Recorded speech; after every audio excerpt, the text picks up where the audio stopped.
¿Qué tal, queridos amigos de Así Somos? Gracias por acompañarnos.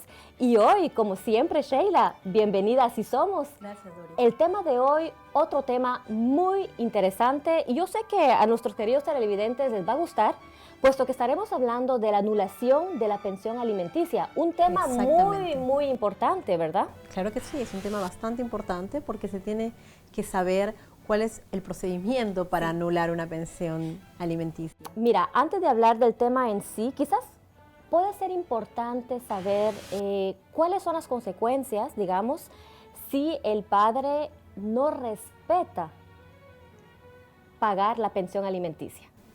Bueno, la consecuencia es una deuda y quien es el encargado de cobrar esta pensión es un organismo del gobierno, que es Revenu Quebec, y ellos tienen toda la potestad para ir a embargar, por ejemplo, una parte del salario del padre obligado.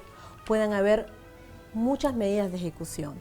La pensión de alimentos es una prioridad en los derechos de los niños, puede ser mayores o menores, pero es bien importante saber que es un derecho prioritario, Doris. Bueno, sabiendo esto, ¿en qué momento uno puede hacer, digamos, la demanda de la anulación de esta pensión? Es bien importante saber cuándo se puede pedir una anulación de la pensión de alimentos. Te pongo un ejemplo.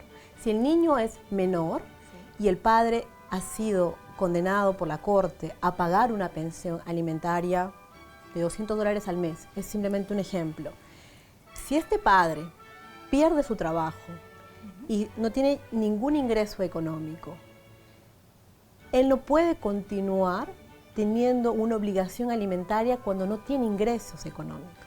Y es bien importante saberlo. ¿Por qué? Porque probablemente para nuestros televidentes debe ser obvio de que, bueno, si no tengo un trabajo, no tengo que continuar pagando una pensión de alimentos y simplemente el organismo del Estado, que es el encargado de cobrar esta pensión, debe paralizarlo automáticamente, y no es así.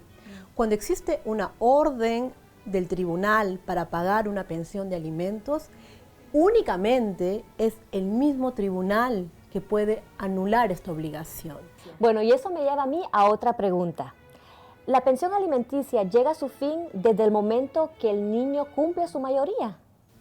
Es muy importante tu pregunta, Doris, porque hay que tener en cuenta que en la ley quebecoa no existe un límite de edad para la pensión alimenticia. Quiere decir que a los 18 años, cuando el niño cumple su mayoría de edad, no se anula automáticamente la pensión de alimentos.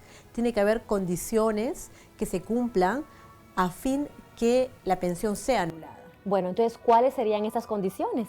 Bueno, las condiciones para que una pensión alimenticia de adulto sea anulada es que este hijo tenga una autonomía financiera. Por ejemplo, si este niño continúa a estudiar a tiempo completo en la universidad, significa que aún no tiene la capacidad económica de solventar todos sus gastos, y el padre está obligado a ayudarlo a que continúe su carrera universitaria, por ejemplo.